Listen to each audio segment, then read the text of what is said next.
Praise the lord. మన ప్రభువైన యేసుక్రీస్తు నామములో మీకు అందరికీ వందనాలు, శుభాలు. ఈ దినానికి ఏర్పాటు చేయబడిన వాగ్దానము గలతీయులకు రాసినటువంటి పత్రిక 3వ అధ్యాయము 27 వచనం. క్రీస్తులోనికి బాప్తిసం పొందిన మీరందరూ క్రీస్తును ధరించుకొని ఉన్నారు. దేవుని బిడ్డలారా, దేవుని వాక్యం తెలియజేయబడతా ఉంది.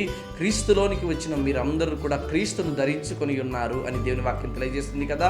ఈరోజు బాప్తిసం పొందినటువంటి నీవు ఎలా ఉండాలి అంటే క్రీస్తును ధరించుకున్న వారిగా ఉండాలి.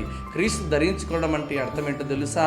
క్రీస్తులాగా మనం మార్చబడాలి. అందుకే ఎప్పుడైతే ప్రభు అంటున్నారో నేను పరిశుద్ధుడిని కనుక మీరు కూడా పరిశుద్ధంగానే ఉండాలని దేవుని వాక్యం తెలియజేయబడుతుంది. అందుకే మనం చూడగలిగితే ఫిలిప్పీయులకు రాసిన పత్రిక 2వ అధ్యాయంలో చూడగలిగితే క్రీస్తు యేసునకు కలిగిన మనస్సును మీరును కలిగి ఉండండి అని దేవుని వాక్యం తెలియజేయబడింది కదా.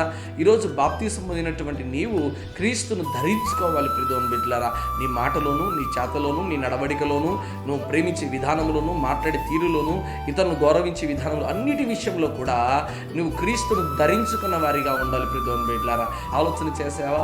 బాప్తిసం తీసుకుంటున్నటువంటి తొలి దినాల్లో దేవుని దగ్గర నుంచి చేసిన ప్రమాణాలు ఏమైపోయాయి? ఒకవేళ ప్రభువుని మళ్ళా విడిచిపెట్టావేమో, ప్రభువుని దగ్గర నుంచి దూరంగా తొలగిపోవేమో. అయితే ప్రభు సమీపంగా ఉన్నాడు, ఆయన మన మధ్యలోనే ఉన్నాడు కనుక ఆయన్ను వేడుకోగలిగితే దేవుడు తప్పకుండా మనకు జవాబు దయచేసేవాడిగా ఉన్నాడు.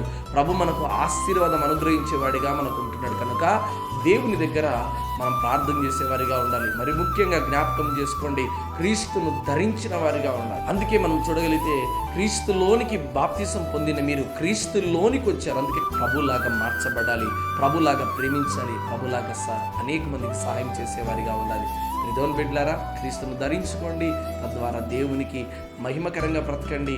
అప్పుడు దేవుడు మనల్ని మిక్కిలిగా ఆశీర్వదిస్తారు. అందుకే ఈరోజు మనం అలా నడుచుకుందాం, దేవుడు తప్పకుండా మనల్ని ఆశీర్వదిస్తాడు. అలాంటి దీవెన దేవుడు నిశ్చయముగా దయచేయను గాక. ఆమేన్.